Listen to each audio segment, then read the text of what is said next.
Amigos, son las 8:12 de la mañana, estamos en vivo, esto es Buenos Días por BPI TV y llegó mi momento preferido de la semana, las perspectivas de Gaby Peroso. Gaby, gracias por acompañarnos el día de hoy para digerir esos temas que son noticias y que muchas veces no entendemos en profundidad. Quiero que comencemos con el caso de la Corte Penal Internacional. ¿Qué significa este pronunciamiento que hizo y cómo es posible que un Estado reconocido por algunos países como en dictadura pueda hacerse una autoevaluación, una investigación donde exponga sus casos de crímenes de lesa humanidad? ¿Cómo es posible esto? Sí, bueno, en primer lugar lo que decías, hay que explicarle a la gente que ese lapso que están publicando los medios de comunicación, como que en 3 meses si Nicolás Maduro no responde va preso, prácticamente no existe, o sea, eso es parte de un procedimiento y esto es un proceso larguísimo, como hemos venido explicando durante todo este tiempo. Esto puede demorar 2 años, 3 años. El lapso es un procedimiento, o sea, lo que sucedió ayer es un simple trámite adicional.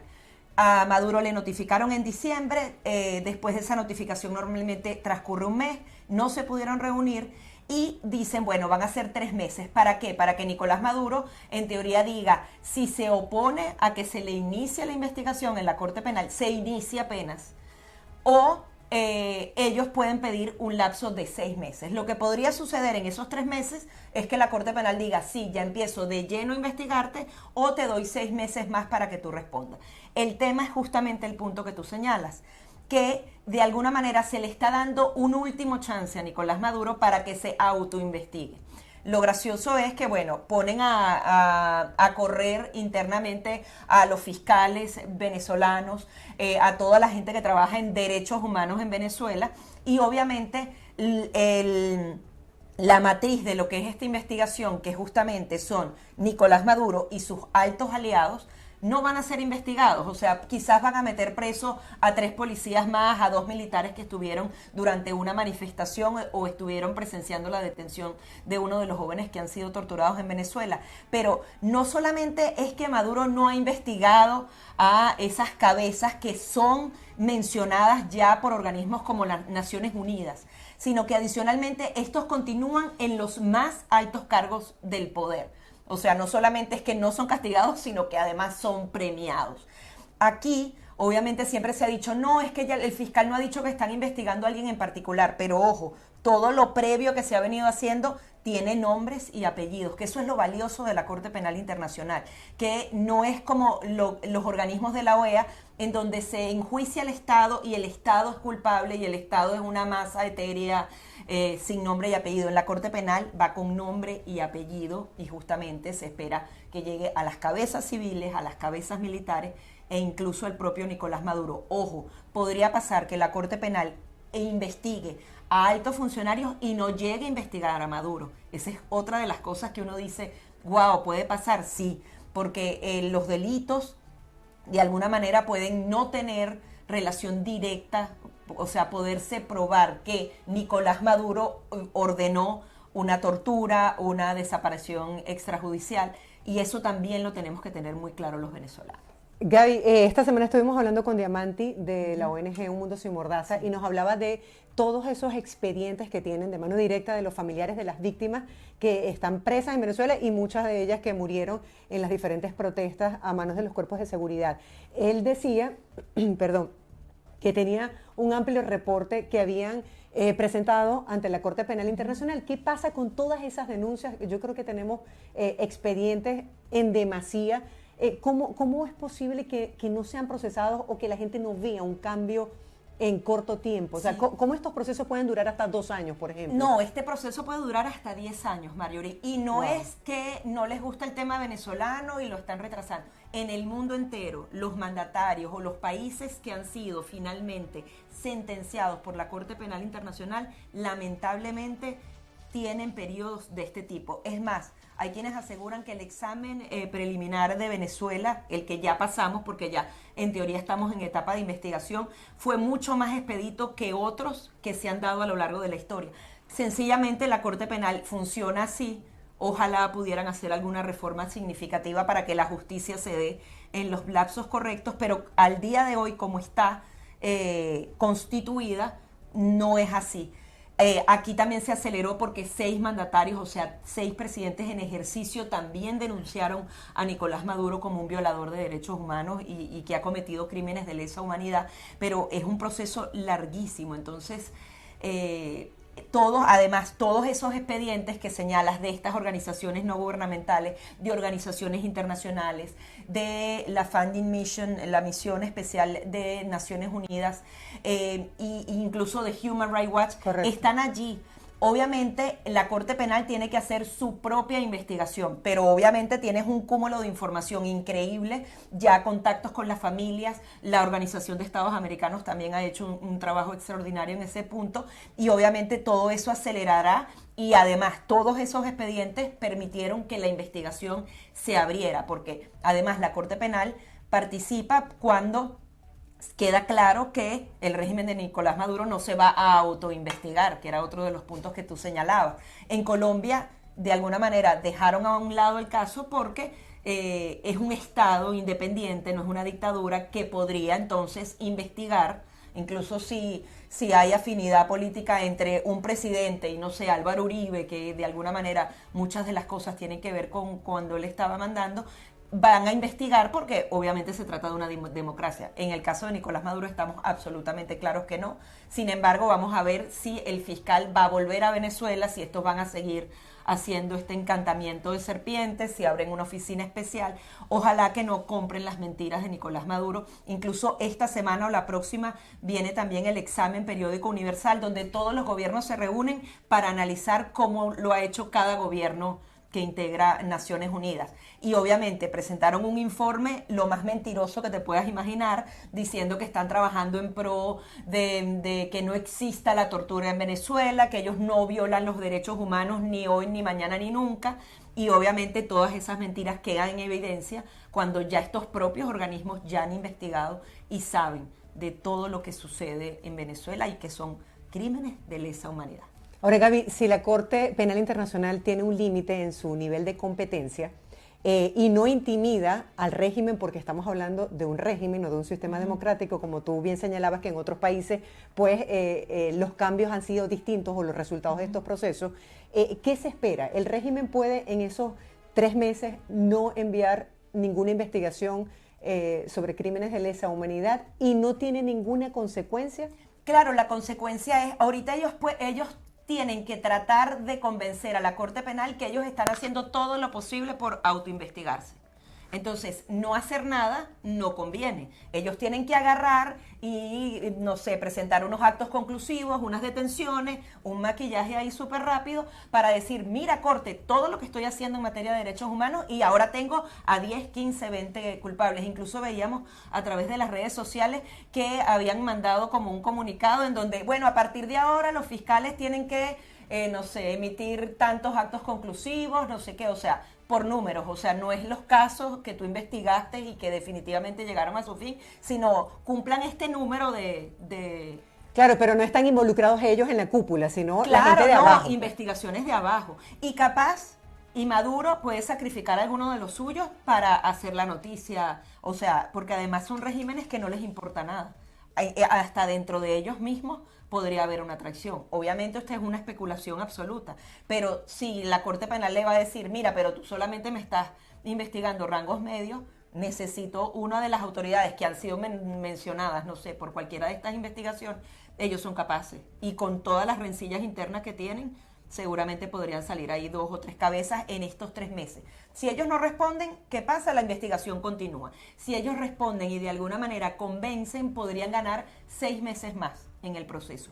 Pero más allá de eso, es un procedimiento simple y puro lo que sucedió en el día de ayer y no cambia nada. No es que le están poniendo un plazo para que ya llegó la hora, cero.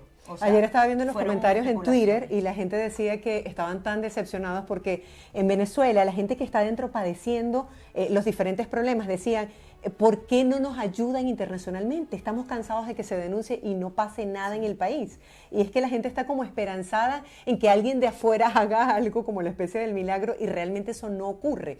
Pero ¿qué pasa con la gente que se queda allí, con los medios de comunicación que tienen esa difícil tarea de informar y además de señalar estos crímenes que están siendo intimidados. En este momento veíamos las declaraciones de Diosdado sobre periodistas muy específicos en Venezuela. ¿De qué manera esto puede contrarrestar o afectar el ejercicio libre del periodismo en Venezuela? Obviamente lo afecta de una manera severa. O sea, veíamos a un Diosdado Cabello con un papelito en mano, y no voy a nombrar a los periodistas que están tanto dentro como fuera, porque justamente eso es hacerles el favor de propaganda de, hey, mira, este es mi nuevo blanco, métete con él. O sea, imagínate en un país donde no hay seguridad, donde no hay instituciones policiales que puedan justamente proteger a los ciudadanos, que te coloquen en televisión nacional un letrero con tu cara y diga se busca.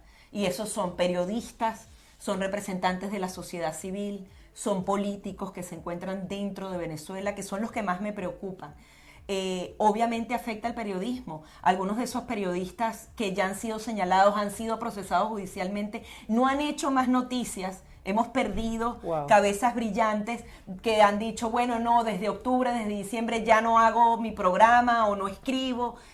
Los pierdes y ellos siguen siendo amenazados por Diosdado Cabello con nombre y apellido. Es una situación alarmante y a ellos les podría pasar cualquier cosa, porque puede venir cualquier loco y atacarlos y punto, porque ellos están viendo, bueno, dicen, se busca, capaz y me van a dar una recompensa, voy a hacerle esto a este, o voy a secuestrar a aquel, eso puede pasar. E incluso periodistas que están aquí en Estados Unidos que tienen a sus familiares en Venezuela, también he visto esos casos. También, y es así, ahí nombran a periodistas que están y que sus familias ya han sido amenazadas, que han sido visitadas por organismos de seguridad, en donde en muchos casos ni siquiera cuentan esa historia completa para justamente proteger a sus padres, que ya son personas mayores, que están tranquilas, los amenazan de quitarles la casa. O sea, es una situación perversa. Los periodistas que estamos fuera podemos hablar, pero y los que están dentro los vas callando uno a uno y con una amenaza que es totalmente ejecutable. O sea, así como dices que ellos no se sienten intimidados por la Corte Penal, estos periodistas y esta sociedad civil sí se sienten absolutamente porque son vulnerables ellos y sus familias. En el caso de la conferencia de prensa que ofreció este miércoles el presidente Joe Biden, tiene muchísimas críticas porque esto es una noticia en desarrollo que ha generado reacciones. Pero en el caso que nos compete, que es el caso de Venezuela, Gaby, ¿cómo consideras tú que ha sido la política de Biden? Muchas personas dicen que Biden tiene muchos problemas, el tema de Ucrania, Rusia, como para tener una posición más fuerte hacia Venezuela.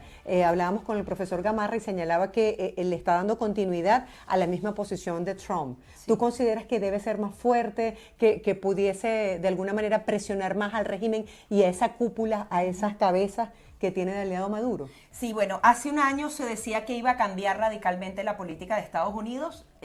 Los funcionarios de Biden han decidido seguir la política de Donald Trump sin profundizarla, por así decirlo. Obviamente Donald Trump fue muchísimo más frontal, de alguna manera ejecutó acciones que eran impensables en el pasado, como sancionar a una empresa rusa petrolera por hacer operaciones con Nicolás Maduro, prácticamente un embargo petrolero, porque así sucedió, algo que era impensable en el pasado.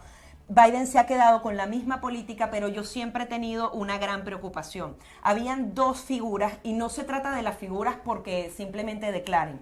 Era Elliot Abrams y Carrie Filippetti, que eran justamente funcionarios dedicados al tema Venezuela. Y así como existían esos funcionarios, existían sus oficinas. Es decir, habían, 10 personas dedicadas 24 horas al día a pararse y decir qué pasó hoy en Venezuela. Actualmente en el Departamento de Estado, los funcionarios que llevan Latinoamérica, no existe un enviado especial para Venezuela. Esa es una de las grandes críticas, porque Venezuela está en un punto crítico en donde Rusia dice que va a mandar tropas para allá. O sea, a mí a veces me parece inconcebible que por lo menos no haya alguien pensando todos los días en Venezuela. Por eso a mí me preocupa. Hay personas que dicen ser frontal como fue Trump fue un error, quizás lo fue porque al final no obtuvimos los resultados, o no lo fue porque seguimos con un apoyo internacional increíble, la historia lo dirá. Lo que sí es que no veo que haya una atención específica, porque obviamente también tiene demasiados problemas. O sea, Estados Unidos no puede resolverle la vida a los venezolanos, eso es así, pero obviamente ha sido nuestro gran aliado. Ojo, no existe un país que se haya dedicado tanto a apoyar a Venezuela como Estados Unidos, y yo creo que nosotros siempre tenemos que estar agradecidos absolutamente, porque de verdad han hecho acciones que han mantenido viva la sociedad civil, que han mantenido vivo al periodismo, que han mantenido vivo a la política y a la diplomacia internacional a través del gobierno interino, y obviamente su apoyo ha sido muy importante. Que hay una estrategia, no la veo. Yo no sé, lo que dicen es que Estados Unidos ha dicho: venezolanos, tengo demasiadas cosas, prepárense para el 2024 y prepárense bien. Ni siquiera para el referéndum revocatorio, o sea... Justo de eso quería hablar, Gaby. Estaba conteniendo las ganas esta semana con las noticias para que abordemos este tema. Referéndum revocatorio. Por un lado, organizaciones minoritarias, entre ellas Mover, hicieron esta petición ante el Consejo Nacional Electoral. El proceso fue expedito, milagrosamente, nadie entiende por qué. Y por el otro lado sale Juan Guaidó diciendo que no cree en las buenas intenciones del Consejo Nacional Electoral. Los analistas políticos, Osvaldo Ramírez, nos decía esta semana que las reglas del juego no están claras. Entonces, ¿ante qué nos estamos enfrentando? Algunos ven como una luz al final del camino y dicen, bueno, a lo mejor la consulta popular, esa sí es la solución. ¿Cómo lo ves tú? Bueno, voy a tratar de hacer como la semana pasada, ser dos personas, hacer Gabriela la buena y la mala. Sí, por un lado es un camino larguísimo, o sea, si ves la ley pura y dura, son al menos 6 meses para lograr llegar a la consulta, 6 meses a un año. Se nos podemos echar el 2022 completo pensando en el referéndum revocatorio. Si no existe un consenso, primero del lado de la oposición, porque tú mañana ganas el referéndum revocatorio y en 60 días tú tienes que tener un candidato. En 60 días se van a poner de acuerdo, cuando no se han puesto de acuerdo en los últimos 3 años, de quién sería esa figura. Esa figura realmente va a querer ser, porque esa va a terminar el periodo de Nicolás Maduro y no va a ser el presidente todo un periodo constitucional. O sea, hay una cantidad de cosas que con estos egos, madre mía. Y Ramírez decía que otro tema es si se logra recoger el 20% de la firma. Adicionalmente, mira, para recoger esa firma, eso es... Párate de manos, camina en la cuerda floja. Mira, te dan, creo que son, ellos van ido cambiando las reglas. ¿Se acuerdan todo lo que vivimos? Las firmas planas, vuélvelas a recoger, no sé qué. Bueno, pasamos todo eso y después fuimos a, no sé, al nivel en el videojuego más duro. Creo que son 3 días consecutivos. En horarios específicos. Ya no solamente la recolección del 20% de las firmas, es a nivel nacional, sino que la tienes que hacer 20% en cada estado del país. Realmente es una lucha muy importante. Tomando en cuenta además la lista Tascón, que la gente que firma no tiene la confidencialidad del voto. Son 200.000 personas en el primer 1% para la convocatoria, que quedan 200.000 personas con nombre y apellido ahí, que pueden estar condenadas para siempre.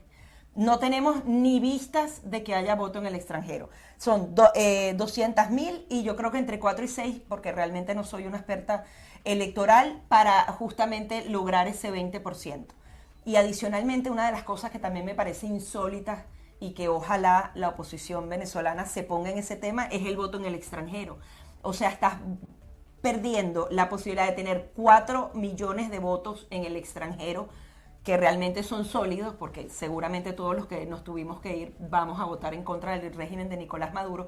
La oposición no ha sido lo suficientemente contundente con eso. Yo creo que, como te decía, es muy difícil que se celebre el referéndum revocatorio, hay miles de trabas, hay unas interpretaciones que están pendientes desde 2016 y esas interpretaciones pueden ser subinterpretaciones y nos quedamos atrapados ahí hasta el 2023. Entonces es un proceso muy riesgoso. Pero yo creo que esta oportunidad de darle nombre y apellido a un posible proceso electoral que pueda presionar a la comunidad internacional a que le pida a Nicolás Maduro que el voto en el extranjero se comience a trabajar, porque no sabemos con qué votamos, con el pasaporte, con la cédula. Los votos llegan en valija diplomática históricamente, que haya un sistema automatizado. Yo no creo que Maduro ni por aquí va a permitir que alguien, pero si empieza una presión internacional fuerte, o sea, cuando hay una cosa específica, vamos a luchar por esta tasa, y empiezan a pronunciarse Reino Unido, Alemania, Francia, Estados Unidos, el voto en el extranjero, tú consigues algo. Yo creo que ese debe ser uno de los puntos, porque nos prepara o para el referéndum revocatorio, o para el 2024, o para algo, pero todos trabajando por un mini objetivo, así como hacen los coach, que no veas la totalidad, sino un objetivo. Obviamente va a ser muy difícil, porque sería justamente uno de los puntos que más debilitado dejaría a Nicolás Maduro, que podamos votar en el extranjero, pero por lo menos hay que intentarlo. Entonces, yo aprovecharía esta ola de referéndum revocatorio para pedir algo específico. Se decía la semana pasada que ya iba a empezar otra vez la mesa de negociación de acuerdo, ya Diosdado otra vez dijo que si no liberan a Alex Saab no va, sin un consenso de la oposición para el candidato y para organizarse realmente y para que todos estén de acuerdo, Marjorie, ese es otro punto. No se puede ir a un referéndum revocatorio como fuimos el 21 de noviembre, donde sí, pero no, pero tal vez. No, yo estoy convocando y estoy lanzando unos candidatos, pero le digo a la gente, si yo estuviera en Venezuela, yo no voto. Eso no puede existir. Sí, esas contradicciones es todo no o nada. estamos para eso. Y adicionalmente tiene que haber un consenso entre el gobierno y la oposición. O sea, el régimen de Nicolás Maduro se tiene que poner de acuerdo con la oposición y comprometerse con la comunidad internacional a que se va a celebrar ese referéndum. Si no, vamos a estar jugando a que lo vamos a hacer, pero sin ningún tipo de compromiso, y Maduro lo va a cortar en el momento que sea conveniente para él.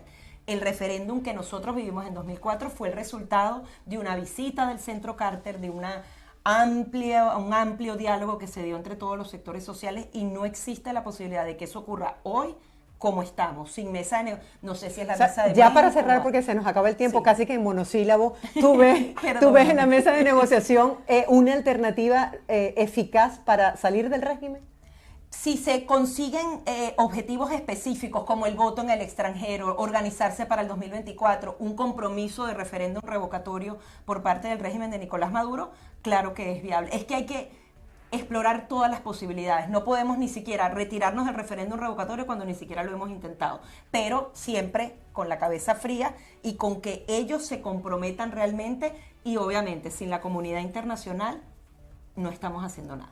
Es decir, que aquí la oposición tiene un paso súper importante en ese liderazgo de esta campaña que tú bien decías, de cómo lograr capitalizar los votos de todas las personas que han emigrado, porque también deberíamos tener poder de voto en el Claro, exterior. es que es fundamental, es que estás hablando de 4 millones, o sea, quizás tú haces el proceso dentro de Venezuela de un referéndum revocatorio, ellos lo permiten, y capaz y lo pierdes, Marjorie, porque se te fueron 4 millones de personas, y adentro tú puedes amedrentar, cambiar, o sea, una cantidad de cosas. Yo sé que ganamos en Barinas, pero ganar en Barinas no es lo mismo que recoger el 20% de las firmas con malabarismo, porque además van a poner 30 trabas más en cada estado del país, y luego ganar el referéndum revocatorio en donde tienes que al menos llevar a 6 millones 100.000, porque tienen que ser más votos que los que alcanzó Nicolás Maduro, y los podrías perder. Y adicionalmente también supone que, lo dicen los analistas, no hay que pensar en el referéndum revocatorio porque sencillamente